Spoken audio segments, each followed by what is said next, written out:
Hello, everyone, and welcome back to The Hum, a Kansas Hoops podcast via the Field of 68. It's just me today. Jackson is currently coaching his girls' basketball program, so you're stuck with me for the day, but I do have a very special guest later on. Brendan Marks is coming on to preview North Carolina. Brendan works for The Athletic and is probably the best person to talk North Carolina basketball, so he's coming on later in the show. Before we get to that, just a couple of housekeeping things really quick. Bill Self, he met with the media today. Just a very quick update on Darren Peterson. Obviously, Peterson, he was limited in the second half of the Louisville game due to a cramping issue. Then he did not play in the Fort Hays exhibition. Then opening night rolls around on Monday. Peterson had a really good first half, played a little bit in the second half, and then Self said he felt the cramps coming on again. So he was sat for the rest of the game. And leading up into this is what Bill Self had to say on Wednesday.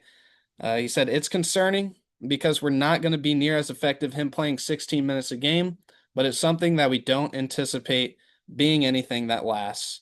But we are taking it serious and feel like we're in better shape than we were, obviously, a week ago.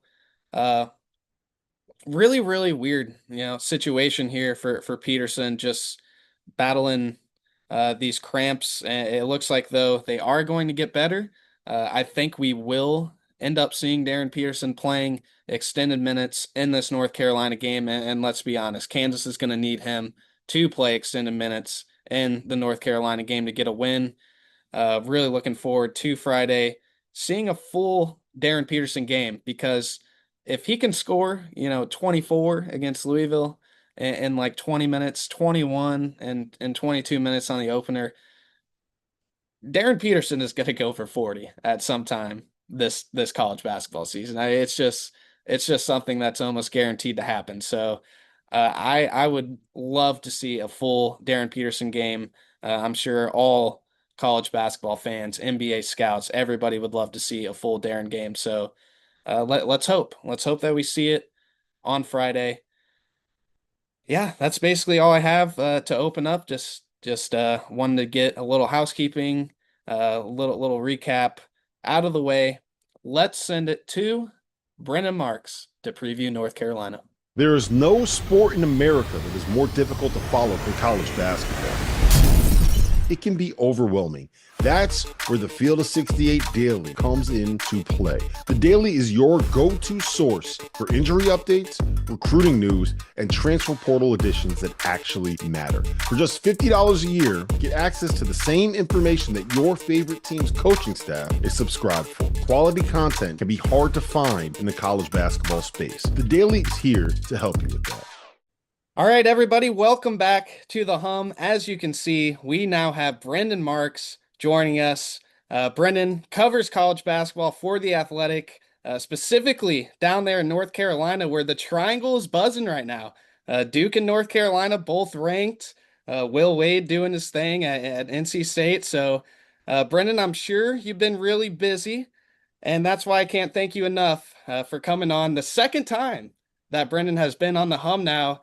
Both times going over Kansas, North Carolina, marquee game at the beginning of the season. I can't wait to get into that. Brendan, just how are you doing? Are you surviving the start of the college basketball season so far?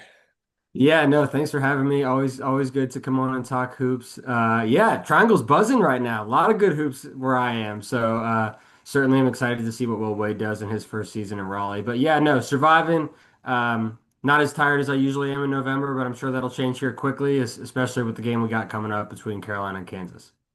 Yeah, just got done with the Field of 68 all-day marathon a couple days ago, and then got some big games coming up the rest of the week. But I think maybe the biggest to start the college basketball season is Kansas and North Carolina on Friday. Before we get into that, Brendan, I kind of want to get your take on just kind of how North Carolina has built this roster this offseason. Obviously, a lot of turnover. RJ Davis is gone. Jonathan Powell's gone to the portal. Lost Elliot Cadeau, Ian Jackson.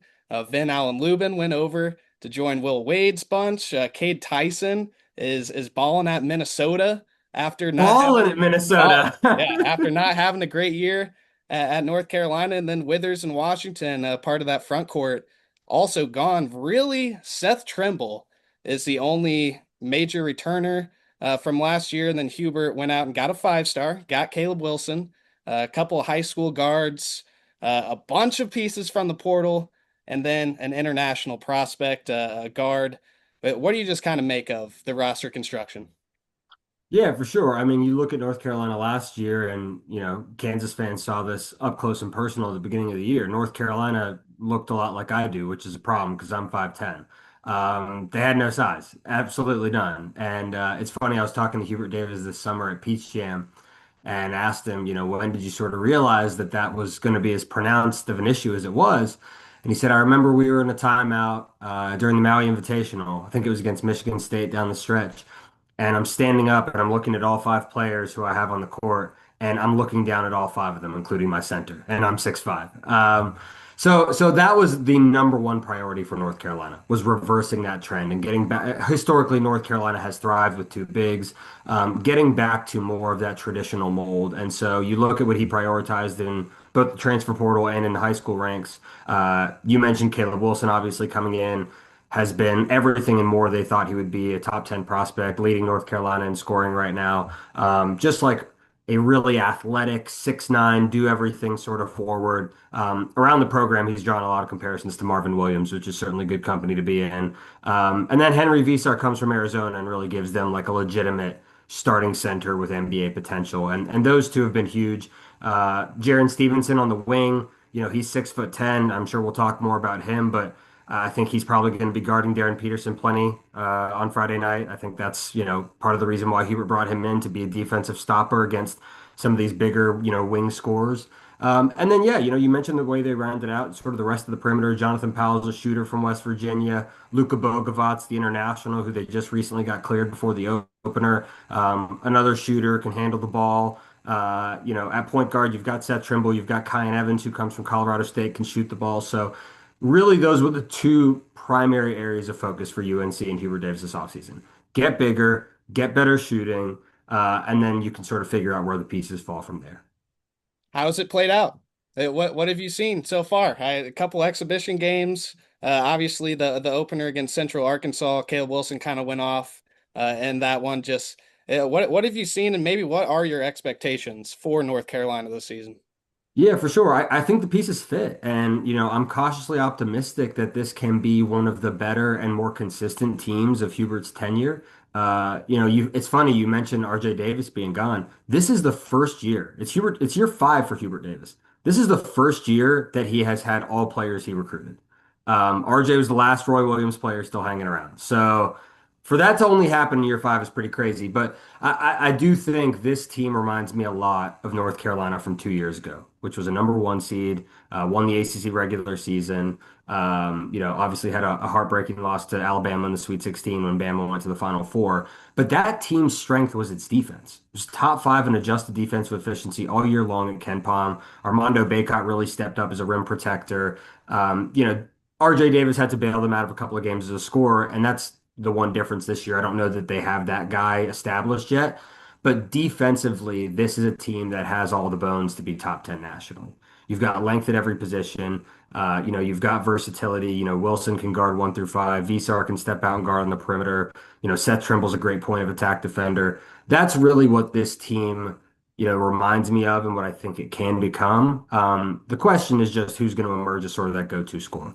Is it going to be Wilson all year long? Who steps up on the perimeter? If I had to guess, I think by season's end, it will be Bogovats, the 22-year-old international they brought in. But we'll see if, it's only his second game against Kansas, big time spotlight. We'll see if he delivers. But certainly the early returns are promising. What were your first impressions of Luka? I know North Carolina fans watching this are probably curious, just kind of, what he's all about. Yeah, my working philosophy, and I'm spitballing this a little bit on the fly here, Sam, but I think by season's end, he is going to be North Carolina's closing point guard. I think he's going to be North Carolina's closing ball handler. He has the best shot on the team. the most repeatable motion on the team. I think he's going to be one of the best 3-point shooters they have.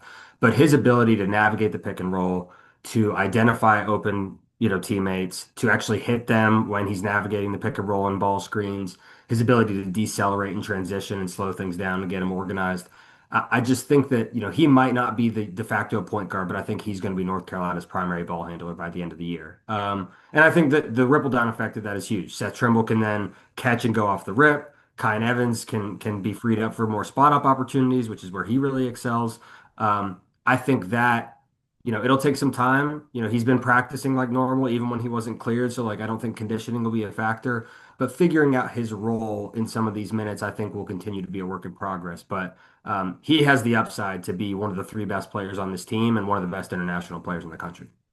Yeah, I'm excited to see what he does. Looking at all of the internationals across the country, it's not a large group, but very interested to see kind of how they impact college basketball. Let's talk about Friday now. First off, we kind of mentioned it earlier, but just props to Hubert Davis and Bill Self for putting on this game. It's the first week of college basketball, and besides Florida, Arizona in this game, there really isn't a lot of marquee games. And I feel like we could probably get into a whole conversation about that. But let's stick to the game. What are you just kind of looking forward to most? This is actually Kansas's first time traveling to North Carolina to the Dean Dome, which is pretty crazy. It is. And somebody told me this stat earlier and I couldn't believe it. Kansas has won 5 straight games against North Carolina. Dating the last North Carolina coach to beat Kansas was Matt Doherty. Roy Williams didn't do it. Hubert I don't Davis even hadn't know done who that is, Brendan. I'm not going to lie. exactly. So, I just think that goes to show. But yeah, I think it is going to be a great game. And quite frankly, no result would surprise me. I think that, I'm sure we'll get into predictions and whatnot, but for North Carolina, this is a humongous, humongous opportunity. And like, let's be transparent. Like Hubert Davis has had a rocky 4 years. He's had the highest of highs.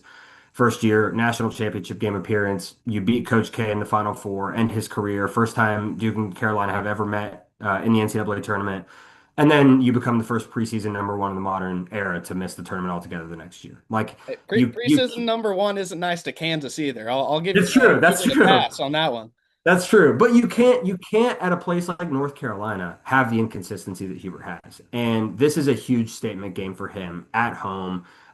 Last year, North Carolina, like the fight that it showed in that Kansas game, I think there was a lot of optimism about the season, and I think you could argue that that was one of the high water points of the season, crazy as it sounds, that North Carolina was in position to win that game at Kansas, even knowing what both teams became. So for UNC, it's a statement game. It's an opportunity to really get a big one. Hubert Davis has struggled to do that in November throughout his tenure. And then for Kansas, I think it's the same thing too, right? It's validation of Bill Self. I think there's been a lot of doubt about him the last 2 years, first 2 years of his tenure, finishing outside the top four in the Big 12. All the hype around Peterson, best freshman he's ever had. Some of the health scares. Jacques Vaughn comes in. What's his longevity like? Like, this is a massive, massive game for both of these coaches. And again, I think it's going to be fun. I think it's going to be fast. I think it's going to be high scoring. And I think we're going to have some sensational freshmen. But I am as good as the Arizona Florida game was on Monday. I am much more looking forward to this one just because I think the stakes for Oh, both teams are and it's really. on campus. It's on That campus. doesn't hurt. That doesn't hurt. I love on campus games. I mean, that's what I live for. So uh, I think North Carolina, the advantage in this game is the front court. Kansas, great positional size at guard, but you go 3-4-5. I mean, Rosario is like maybe 6'6". Trey White is like 6'7", 6'8", and then Flory is a big at 6'9". You mentioned it. 6'10" Stevenson, 6'10" Wilson, 7 foot Henry Vasar. Do you seeing this kind of being a big advantage for North Carolina in this game? For sure. And I think, especially on the defensive side of things, North Carolina has, I don't want to call it leftover size, but they have the size to throw at Peterson in waves. And like, I'm sure Kansas and Self are going to try to hunt for Peterson to be on Kyan Evans and for him to be on some of the freshman guards, for him to be on Bogavats, who's definitely not as quick-footed as Peterson is. Like that's why Jaron Stevenson is at North Carolina. is to be put on guys like that and to smother them. When they're going into the rim, again, Caleb Wilson, I think Wilson and Badunga is going to be really interesting, but then you've got Visar too. North Carolina's got Zayden High, 6'10", off the bench. He's another athletic body, if nothing else. I do think that that is probably the biggest area that North Carolina has an advantage in, especially in the offensive glass. Right? Historically, that's been North Carolina's bread and butter. Was under Dean, was under Roy, has been when Hubert's teams have been at its best. That's the area where North Carolina really has to excel because I do think Kansas has a lot of opportunities, especially on the perimeter, to create some things offensively. So North Carolina has to get those extra possessions around the basket and sort of limit Kansas from getting into the paint. How do you think the guards for North Carolina can kind of attack? Because, Peterson and Melvin Council, that might legitimately be the best defensive backcourt in the country. And Peterson's 6'6", Council's, 6'4", 6'5", but size, length. How can these guards get going for North Carolina, and how important will it be maybe for them to get going? Because maybe besides Caleb Wilson, where's the scoring coming from in this game? Yeah, it's a great question. And I think the two areas where North Carolina is going to try and prioritize, number one is in transition. Hubert Davis wants this team to run. Peterson obviously can run too. Council and those guys, they can get back. But I do think in the open court, especially someone like a Seth Trimble, can be really dangerous in transition, attacking the basket. That's one of his most efficient offensive actions in his career. So I think North Carolina is really going to try and grab it and go. They do have a number of guys who can start the fast break once they get a rebound. So I think that that'll be a priority. Secondarily, it's going to have to be an inside out game. You're going to have Wilson, who's shown the ability to pass out of the post. You're going to have him making those reads. Visar, same thing. I think he's an underrated passer. You're going to have to get frequent early post touches and then make sure that you're stressing the defense around those guys. So, even if Kansas does get creative and, Badunga's eating things up, walling up in the post, you've got to create kick out opportunities for the guards. And again, that is where Kyan Evans and Bogovats can be so deadly.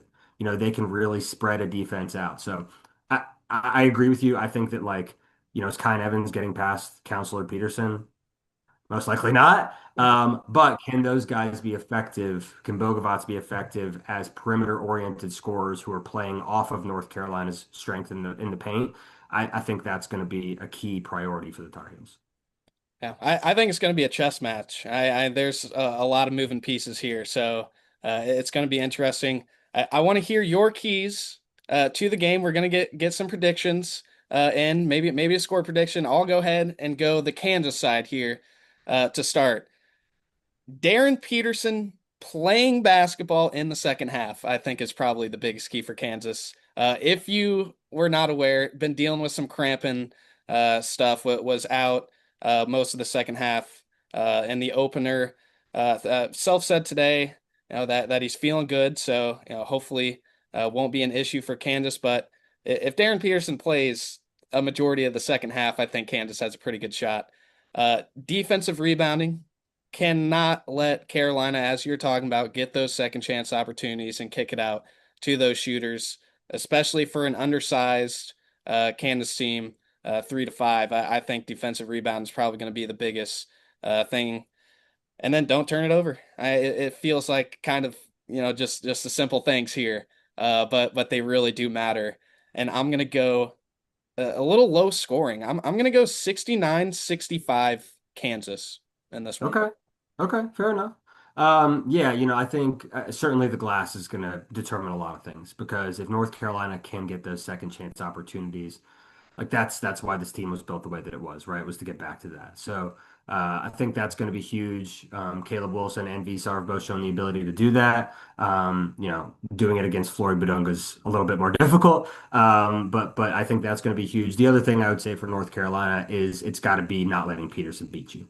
And I think really Jaren Stevenson has proven throughout his career that even if he's not making shots, he can be an effective player by smothering opponents with his length and his size. He is somebody who has the quickness to maybe not stay in front of, but stay with Peterson. And then he has the length to contest from behind. I'm interested to see you know, Self is going to go to the pick and roll with Peterson. Hubert Davis has said he wants to be more versatile with ball screen coverages. We haven't seen a ton of that from them in their exhibitions and in the opener. Does he do that? Does he trap more? Does he hard hedge? You know, what are the options there?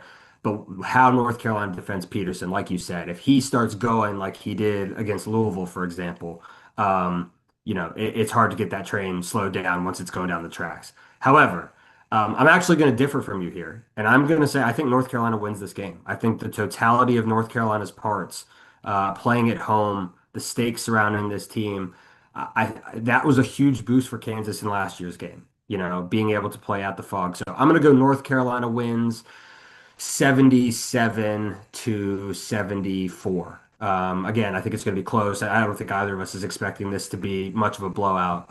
But I do think North Carolina gets the signature win, uh, you know, mostly on the strength of its front court. And, you know, Peterson's still going to have 20, but if you can have him do it on 15 shots instead of 10, that's a huge difference. What do you think that'll do for the program if North Carolina does get it done? Yeah, it's huge. It's exactly what North Carolina needs, right? Like this is a team that I think a lot of people are looking at kind of side-eyed, like, okay, like we've given you the benefit of the doubt before and it hasn't worked out. Skeptical top 25. For Yeah. sure. I'm really cautiously optimistic about this team. And like let's be honest, if North Carolina is squeaking into the tournament again this year, if North Carolina doesn't make the tournament this year, it's really hard to see the Hubert Davis era continuing in North Carolina. This is a huge, huge season for the program, for Hubert.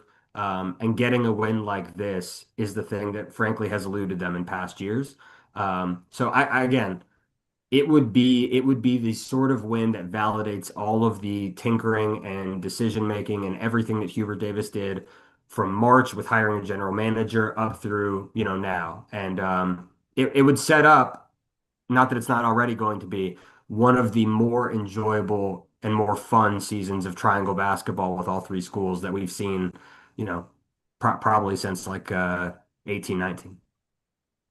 It's going to be a fun year down there, Brennan. I think you're in for a good time this year. Yeah, I'm looking forward to it. I've got a Will Wade story coming out here soon, but you know, it is when all three schools are good. It's a unique buzz, as you know. This is one of the few. I mean, Kansas is another one of the few places where college basketball is still king, and especially with some of the headlines that college football has made around the parts here, it's really nice to be able to focus on ball for once. Absolutely. All right, Brennan. I appreciate you joining us. That's all we have today on the hum. We will be back, of course, after the North Carolina game, giving some breakdown.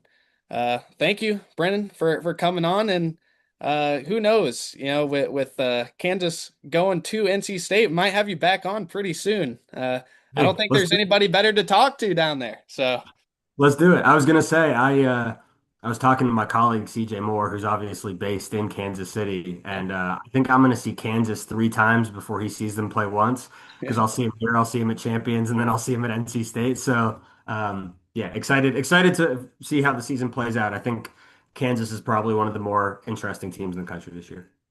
Could go either way for this group, honestly. Really, really could. Yeah. Well.